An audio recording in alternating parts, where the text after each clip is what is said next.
Estimados amigos de Opiniones a Juicio, en los últimos días hemos estado llenos de noticias, de hechos, de casos que ponen a discusión lo que son las instituciones jurídicas en México, su actuación, el de las personas. Estamos viendo, por ejemplo, el caso del fiscal Gertz en torno a una actuación o situación que le pringa, le salpica, le tizna, como diría el presidente.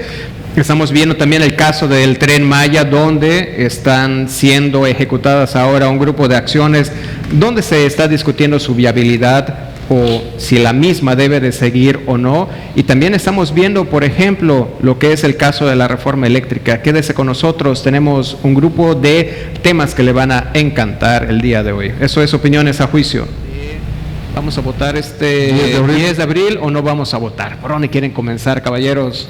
Pues muchas son las dudas, ¿no? Muchas las dudas que existen en torno a los temas de revocación de mandato, particularmente por parte de la propia población. Creo que en la medida que se ha acercado el día, que va a ser el próximo 10 de abril, este próximo domingo, y que pues de alguna forma mucha gente todavía se encuentra con una gran cantidad de mitos, cantidad de leyendas, con una situación que verdaderamente a mí me llama la atención porque pues la opinión pública ciertamente está dividida en torno, primeramente, entre ir a votar o no ir a votar. Al final de cuentas hay argumentos a favor y en contra. Hay una tercera ola de gente que está hablando acerca de generar vacío o de ir y entonces anular tu voto. En fin, son una serie de elementos que le han puesto color a este elemento de participación ciudadana, si ustedes quieren, que realmente tiene muchas interpretaciones y que hoy por hoy pues no sabemos cómo va a estar. Evidentemente, pues la tarde, la noche del próximo 10 de abril, el INE ha señalado con mucha claridad que va a tener una respuesta en cuanto a la misma noche de la propia votación, en donde se va a tener en cuenta pues cuántos mexicanos vayan a salir a votar o no vayan a salir a votar, ¿no? Una serie de conjeturas con respecto al tema de que si son estos mismos 33 millones de personas no, 33 millones no. En la base de la gente que votó por Morena, o va a ser menor la cantidad de gente que va a ir. También la operación política que vamos a ver por parte de los gobernadores y otros no gobernadores de la 4T, pero que están alineados de alguna manera al tema presidencial. Entonces, yo creo que va a ser muy rico, sobre todo en la observación electoral, el hecho de ver este primer ejercicio de revocación de mandato. A mí me conflictúa un tanto el hecho de que fuimos crecidos bajo la premisa que era que el votar es tanto un derecho como una obligación, y entonces la desmovilización del voto a mí no se me hace un ejercicio democrático de ninguna manera. Entiendo perfectamente a los que pretenden desmovilizar, en el entendido que puede pretender la presidencia de la República mover a sus bases, interferir un periodo electoral con una ratificación más que con una revocación. Entiendo perfectamente que puede ser utilizada la herramienta democrática del ejercicio ciudadano, sí, pero yo no encuentro en la abstención un ejercicio democrático. No, si no te gusta el presidente de la República, porque de hecho la ley que se promulga, que se publica en septiembre de 2021, es para revocar y sacar del puesto, para que la gente nos entienda, al presidente de la República. No te gusta, vota. Te gusta, vota. Desmovilizar, no lo entiendo. De hecho, hay algunos países, Argentina por ejemplo, donde el no ir a votar es castigado, se te pone una sanción económica. De hecho, tus créditos y todo se y aparece también, ¿no? Entonces te dice, ¿sabes qué? Tienes una sanción económica por no haber ido a votar, ¿no? Ahora, nosotros tenemos un sistema en el cual la abstención, curiosamente, una gran parte de la población cree que el no ir a votar es un castigo o termina... Es una postura política. Es una postura política. Sin embargo, la forma en la que tenemos estructurado toda nuestra estructura, valga la redundancia, electoral. Claro, es, a ver, disculpa, pero aunque vayan 3 personas, va a ganar fulano de tal, si es el que tiene la mayoría, 2 votos, ¿ok? entonces el no ir a votar técnicamente no te está generando ningún beneficio o algún perjuicio, ¿no? Esta es una votación que, bueno, va a ser una votación especial, en el sentido de que se necesita, por ejemplo, el 40% del padrón nominal a nivel nacional para que realmente el resultado sea vinculante. Entonces eso también es otro elemento que juega. Pero si han leído las leyes vinculantes si el resultado es que el presidente se vaya. Por eso, claro, nada más. Eso es a lo que vamos. Ahora, al final de cuentas, incluso la gente hoy se informa en las redes sociales, y las redes sociales han sido, yo creo que para este proceso, un arma de doble filo. Por un lado, encontramos opiniones serias, informadas, y por otro lado, mucha desinformación. Disparates y cosas que no tienen un punto de... Mucha desinformación totalmente. De realidad, hay una prohibición constitucional para... que evita, para que la gente nos entienda, que se extienda el periodo de una presidencia de la República. Es una prohibición constitucional, ¿no? Es histórica. Es el germen de la ley de maderista. revocación de mandato. Lo que dice es que si se logra que el 40% de la lista nominal vote, y si deciden ellos que el presidente de la República pues ¿qué quieres decir? Que se destituya, es una declaración y se acabó, pero nunca te habla de que si el 40% se logra, se puede quedar. Y ahí está la manipulación, Es un absurdo que tiene sus orígenes, que viene de los ensayos que siempre se dijo de la ley Bonilla en Baja California, que se pretendió, aludiendo al pueblo bueno y sabio, extender el mandato. Se pretendió y siempre se dijo que eso era imposible porque iba en contra de los postulados básicos del derecho electoral y de democracia. Se insistió, se pretendió, se fue alargando, se involucró en esto con una grabación a la exsecretaria de Gobernación, y al final el resultado fue contundente y era todavía predecible. En este caso tiene muchas aristas. Primero está la duda de que si efectivamente va a ser aplicable o no para el presidente actual, si se le va a dar efecto retroactivo, claro, porque cuando entró en vigor la revocación del mandato, ya estaba elegido. Esa es una duda. Dos, en funciones. Y una cuestión coyuntural definitivamente, la declaración que acaba de dar el presidente, que ya no estoy acostumbrados de que la famosa frase, que no me vengan a mí al cuento de que la ley es la ley, conociendo los antecedentes del 2006, que tenemos que el presidente no ha aceptado de ninguna manera las derrotas electorales. Creo que esto viene desde que pretendió ser gobernador en Tabasco. Mucha gente por eso dice, ya también está desencantada de decirle, bueno, y si en el remoto caso, porque creo que aquí coincidimos todos en la inmensa mayoría, que no se le va a tocar ni un pelo al presidente, no se va a alcanzar la votación, menos del 40%. ¿Quién nos garantiza que se va a cumplir? Siempre se va a buscar los argumentos para no se lo va a alcanza el 40%, que no se va a alcanzar. Pero por un supuesto, se alcanza el 40%, la gente dice que se quede. Esto sirve para extenderlo para un mandato. Jamás. Nunca. No, ¿por qué revocación? Con el temor político. La gente que no entiende, no así funciona el debate. Ahora, leyendo políticamente esto, el presidente gana en materia política por todos los escenarios. Sí, es un ganar. Es un ejercicio también, yo creo, es ejercitar el músculo político para las elecciones 2024, la movilización. Las bases electorales y a la gente. Quizá aquí en el estado no lo hemos visto con esa magnitud, pero en algunos estados en donde pues existe una mayor presencia de la 4T, de alguna forma posiciona también la imagen del presidente de la República y también los postulados que lo llevaron a ganar la propia elección presidencial, y que de alguna manera el discurso que en los últimos años ha enarbolado el presidente de la República, ¿no? Y yo creo que para eso también funciona este ejercicio y por eso están interesados de alguna manera en magnificarlo, aunque todos sabemos que cuando no hay una elección presidencial de fondo, pues los porcentajes de votación la participación es muy baja. Hay voces en contra que te hablan de experimentos político-electorales en otros países donde este tipo de herramienta, instrumento democrático es un fracaso, porque entonces desde que entra el presidente entra en un proceso de defensa para los siguientes 3 años. Ahora. Entonces gasta más tiempo defendiendo que gobernando, que acá me lleva a la segunda premisa que a mí digamos me salta un poco claro, ¿no? Tenemos un presidente, hay presidentes que les gusta estar en campaña.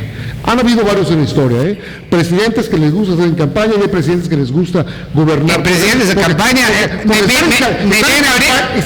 estar en campaña y gobernar son dos cosas diferentes. Claro. Entonces, una vez que el que está en campaña gana, extraña estar en campaña. Política. Yo nada más el comentario. Esta que es presidentes en campaña me recuerda a dos, Fox y el actual. Claro, pero hay que gobernar. Porque seguramente es mucho más aburrido gobernar que estar en campaña. En el época yo recuerdo. Ok. Bueno, sin lugar a dudas, yo creo que el telón de fondo es el hecho de tener a tus huestes, a tus correligionarios, de alguna manera siempre con este trabajo que se tiene que hacer dentro de la plaza pública, de la arenga política, etcétera. Como les comentaba. Pero la realidad, mi querido Israel, es que estamos observando que este mecanismo como tal es un parche para el sistema político mexicano. Porque puede ser un distractor también. No está diseñado el sistema político mexicano que de alguna manera viene a generar, yo creo que más dudas que certezas. Puede ser un distractor político también. Mira, lo que no puedes permitir que las personas y la población y la opinión pública, Israel, se polaricen, en el entendido que para las personas que no estén habituadas con este lenguaje sea el estilo de gobierno, exacerbar a las posiciones. El estilo de gobierno que tiene es que te polarices a ti mismo. Claro. El estilo de gobierno que tiene el presidente actual en México está hecho para polarizar, para el choque y la confrontación. Y este ejercicio genera esta polarización en el cual él sale ganando. Cualquiera de los resultados, él lo va a asumir como un éxito para él. La herramienta para el futuro puede ser útil, Puede ser útil. Definitivamente. El problema es quede. El problema y los partes del socialismo mexicano políticos que el juzgado está pretendiendo que se le lleve a juicio. Sí. Cuando generalmente debe ser la petición para que sea sana y lógica y sea pertinente, porque no hay que olvidar, ese ejercicio no es nada barato. Pero es un ejercicio político, 1.500, 1.800 millones. En el cual es un ejercicio político en el cual los actores políticos no han sabido qué hacer con este. La oposición, entiéndase, los demás partidos políticos que no están alineados con el presidente, no han sabido jugar con esta revocación de mandato y están tan debilitados que no saben qué hacer con él. Entonces, ¿qué les ha quedado? Decir, pues no entramos, no jugamos, no vayas a votar. Mira, la sociedad en México es una sociedad, como dicen los elementos normativos, es una sociedad pluricultural. Sí, ¿no? sí. Evidentemente lo es, y de ahí la complejidad de una sociedad como la nuestra. El pueblo es muchas cosas, pero el pueblo hoy más que nunca, el pueblo está sujeto a otras consideraciones, no la revocación del mandato, ni siquiera el estar expectantes en cuanto a lo que hoy están haciendo los partidos políticos en su caso. ¿Qué está expectante hoy la ama de casa, el padre de familia, la madre de familia? El precio de la gasolina, el precio de la tortilla. Claro. La inflación que sigue subiendo la tortilla que va subiendo, el desempleo. La inseguridad, aquí en Yucatán parece que vivimos en otro país. La inseguridad es un tema también de lo que nos ha dejado la pandemia. ¿Cuál es la verdadera pandemia de la pandemia? Los casos de depresión, los suicidios de jóvenes entre 15 y 30 años. Entonces, estamos hablando de una problemática que genera esta desesperanza en muchos ciudadanos y que de una u otra forma hace que se despeguen de la discusión política y la discusión de los asuntos públicos. Que de por sí ya existía desapego y ahorita templado. Paréntesis acá. Con lo de la pandemia, la gente está tratando más bien de echarle tierra ya al asunto y de decir, ya no hay casos, ya no pasó. Y curiosamente hoy hubo un repunte de 30,000 casos. Donde curiosamente, claro, pero X, ¿no? Pues, ya no vamos a usar cubrebocas, no sé dónde, ya aquí tampoco, y de decir, no señores, eso ya pasó, vuelvan a salir, ya, por favor salgan, etcétera.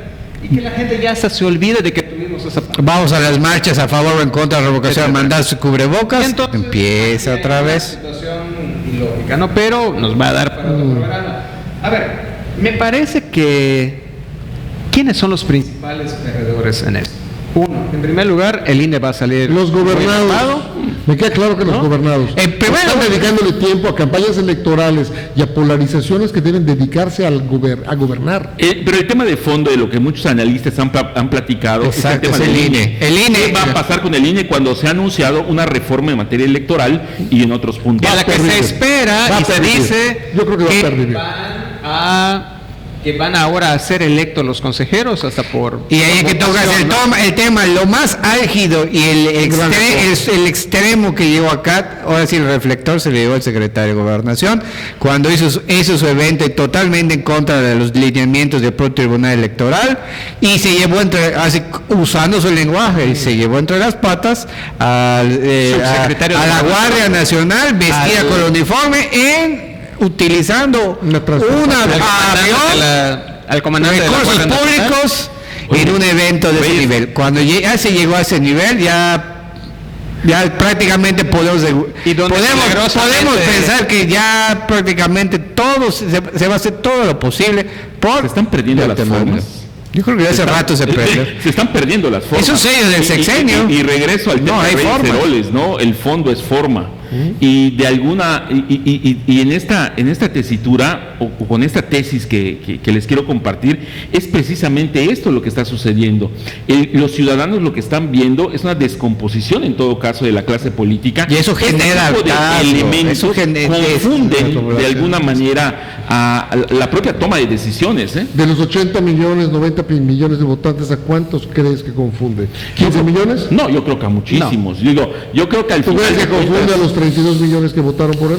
Yo creo que confunde... Pero entre los 30 millones, eso es muy interesante el ejercicio del domingo, hasta dónde llega la base dura.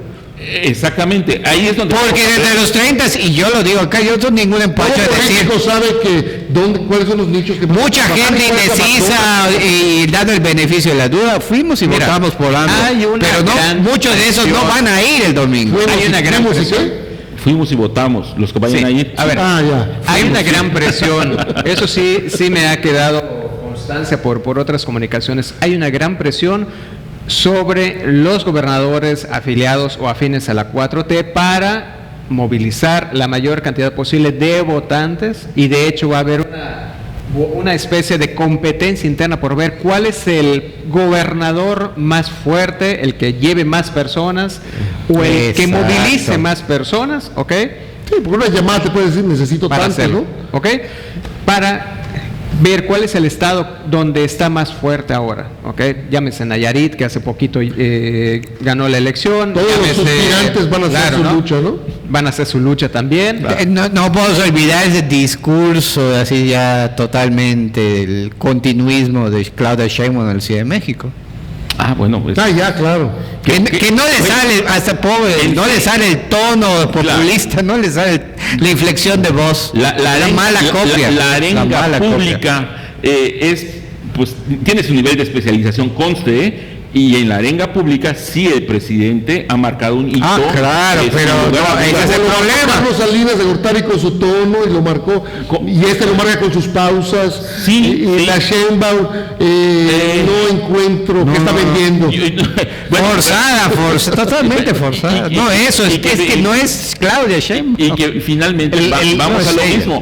El último gran chiste de la Sheinbaum, ¿cuál fue? Decir, como cuando nos perseguía Pegasus. Pero ese acto de campaña que ciertamente también va en contra de las propias resoluciones. Pero por eso ya, Claudia Sheinbaum, creo que su principal virtud es ir a ser moderada. Porque yo creo que con el 2024 mucha gente va a decir, bueno, ya queremos algo más relax, ¿no? Ella totalmente ya se fue hacia el continuismo. Una cosa es ser moderada y otra cosa es ser gris. Porque el problema que tiene la señora es que en los últimos años ha sido gris, neutro, ha sido... Bueno, si es un gris, te dar números de... Ya no lo es. Pues no hay problema. Vamos, pero tú eres un gobernante, no quieres un... Y entonces ella sigue en la inercia, ¿no? Pero, claro, pero con la situación donde no sonríe, donde no mueve, no gesticula, no nada. Y es lo que a ella le sigue de fondo, dando, yo creo, ¿no? Que una de las pero grandes bueno, no estamos aquí analizando ello. A ver, una de las grandes preguntas hoy de los ciudadanos es ir o no ir a votar, y en ese sentido yo creo que sí hay... Yo tengo una respuesta personal. A ver, adelante. Mira, yo les decía hace un momento, o sea, tú puedes permitir que la sociedad se polarice, que la gente normalmente encuentra confuso este término. La polarización es simplemente decidir entre buenos o malos, negro y blanco, está de este bando o de este. No permitirnos polarizarnos a nosotros mismos. A mí me queda claro que este ejercicio democrático puede estar siendo utilizado por Presidencia de la República para mover sus bases, para interceptar una elección, para influir en ella, para legitimizarse a la mitad de su periodo. Me queda clarísimo, pero también me queda clarísimo que es un ejercicio democrático que profundiza la democracia en México, y porque soy demócrata voy a salir a votar. Y yo creo que el INE va a contar mi voto, y ahí tengo algo que decir, que puede ser sí o no, pero lo voy a hacer. Además está costando 1.500 millones de pesos. Pero el problema está, yo veo la falta de seriedad, porque no les interesó realmente, yo creo. No hay un debido proceso para... ¿Y qué pasaría si hay revocación de mandato? No hay. Se ve así como que vamos a hacer el ejercicio, vamos a ensayar, y ya más adelante, cuando sea factible, vemos el procedimiento para sustituir al presidente, porque no está. Y ese es el problema. Y eso yo creo que es el problema estructural que ve la revocación de mandato. Que probablemente el remedio va a salir más caro. Sí. Porque se va a volver esto. A mí me parece. Se va a volver un caos la elección para elegir. Me parece que sí hizo falta. Además, la publicidad para salir a votar. Porque la gente. Están las encuestas de Massive Caller, por ejemplo, donde le decían: ¿en qué fecha se va a generar la revocación de mandato? ¿El 3, el 10 o el 17? No, pues el 17, no, pues el 3, no, pues no sé, ¿no? Entonces la gente no sabía ni en qué fecha, y en segundo lugar, no sabía para qué es, ¿ok? No sabe qué se va a escoger, qué se va a elegir, a qué voy, ¿no? No existe al menos la publicidad. Y es más, hubieron disposiciones del INE para que esas mantas que salieron hay que bajarlas. Esa publicidad a favor o en contra hay que bajarla, ¿no? Y la ley... Pero es interpretación letrista al INE. Claro. Es clarísimo. Sí, digo, el INE hizo su publicidad oficial y pone las mesas, pero también tiene que invitar a que digas lo que tengas. Sí, publicidad del INE, probablemente no hay tanta, pues bueno, es la que yo puedo utilizar. Ustedes, los partidos políticos tienen ahí. El problema ya es cuando no eres funcionario político cuando no eres funcionario del partido y eres servidor público. Ahí está. Pero dicen, pues ustedes hicieron la ley y mi interpretación no puedes aplicar la ley. Retomando uno de los temas que habíamos anunciado, el tema de Hertz, el tema del Tren Maya, de los artistas, el Tren Maya definitivamente lo más peligroso que pasó agachado no fue cuando el domingo López Obrador fue y le dijo a los militares: tienen la obligación de defender el Tren Maya, y bajita la mano les dio a entender, porque aparte de ahí va a salir el dinero para sus pensiones. Dale esa orden y dale esa indicación a un soldado raso. ¿Qué va a hacer? No solo porque me ordena el comandante de la Fuerza Supremo de las Fuerzas Armadas, sino porque no lo hago, el día de mañana me va a decir: pues con un Tren Maya no hay para tus pensiones. Si mal no recuerdo, la Constitución prohíbe etiquetar recursos, ¿no? O sea, seguramente le habrán buscado la vuelta. Yo creo que hay que tener un ejercicio de mesura. Bueno, eso que dijiste, perdón, sí, es lo que le dijo la Corte. Claro. Tú no puedes disponer, presidente, de los ahorros por austeridad, pero no, tienen que venir. Me llama mucho pero se lo dijo no a los solo esa soldados. frase del presidente de tienen que defender las obras, sino la que dijo el día de hoy en la mañana en la que estamos grabando. Ahora resulta que las leyes son las leyes, ¿no? ¿O cómo va la frase que dijo el presidente? No me salgan que la ley es la ley. No me salgan con que la ley es la ley, ¿no? A ver, Mira, no es nada nuevo, así es. Eso viene, lo empatamos con su frase célebre de hace varios Es años. exceso de Al micrófono. diablo con las instituciones, si la ley es una institución, al diablo, si no me sirve. Lo estamos viendo ahorita cómo se está inconformando con todo lo que la Suprema Corte le ha estado tirando en estos últimos días. Y así va a seguir. Llamó No va a la haber Suprema cambio, Corte a no que va se a cambiar. defina. Yo creo que se lo podemos dejar como para un segundo programita, ¿no? De acá, No, de el Tren Maya opiniones es a muy juicio, ¿no? interesante. Ahora creo que tenemos que esperar lo que pase en unos días, el 10 de abril, y creo que después de eso podemos volver a... Esa es la gran pregunta. Bueno, tanto show para revocar mandato y luego Nada, de cualquier manera. Nada, pero al gana. final de cuentas Los problemas van a el seguir, tal presidente cual. es el gran ganador, porque obligas a la gente a Claro. movilizarse, a ir a que se hable de él, a que se hable de tirarle al INE, de decir, es que ahora los consejeros se tienen que escoger vía elecciones también, ¿no? perfecto, pero todavía le queda 2 años y Bueno, medio. y además es Ah, aplicable hasta el próximo sexenio. ¿Y tú qué crees? ¿Que oposición no lo va a utilizar cada 3 años en México para intentar votar al presidente? Él o él más adelante, cuando esté en su Llegamos retiro, en a su para rancho, obstaculizar, puede promover el gobernar mandato. en vez de estar en campaña. En México estamos en campaña desde 1930. Sí, por supuesto. Ese es el problema. Por supuesto, ¿no? Y al final de cuentas, hay personas que creen que las elecciones nacieron con AMLO. No, las elecciones nacieron desde hace mucho tiempo y al final de cuentas tenemos gobernantes, presidentes municipales, tenemos diputados, senadores que se la pasan en campaña desde el momento en el que son electos o en el momento en el que comienzan su periodo, ¿ok? Y no lo digo para que nos quedemos estupefactos, lo digo porque al final de cuentas es verdad, una vida. máxima de la política. Estás en campaña permanente, ¿ok? Así es. Yo cierro con nada más señalando que aquí también es importante destacar al ciudadano que sí está interesado, Sí. al ciudadano que escudriña el poder público, el ciudadano que si bien son los pocos, pues también ellos seguramente saldrán y harán precisamente quizás honor al oficio más difícil de la vida pública, ¿no? Que es ser un ciudadano informado y un ciudadano que participa. Claro. como es debe hacer tu deber como ciudadano. Yo me quedo aquí con algo.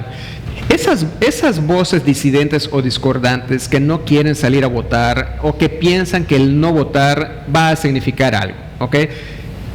Desafortunadamente en nuestro sistema, lo comentábamos hace un momento, en nuestro sistema esas voces no cuentan. Esas voces, tú piensas que no voy a votar y es un voto de castigo, ¿no? Es un voto negativo. No, a ver, aquí no hay ese tipo de voto. El gobernante se lleva todo. Así sea con un voto, así sea con 1 millón o 10 millones. Y tu voto, digamos, el no votar no hace ninguna diferencia. Esa es la situación. Desafortunadamente la campaña que está haciendo la oposición, muchos partidos, muchas instituciones o ONGs que tienen esa, es una postura válida. Desafortunadamente lo hacen para tratar de decir, miren, no votaron tantos millones, están en contra tuya 30 millones que no salieron a votar a favor tuyo, o logramos quitarte, ¿no? Tantos votos. Israel van a están votar tratando. 7, 8 millones. Es todo. Yo participo.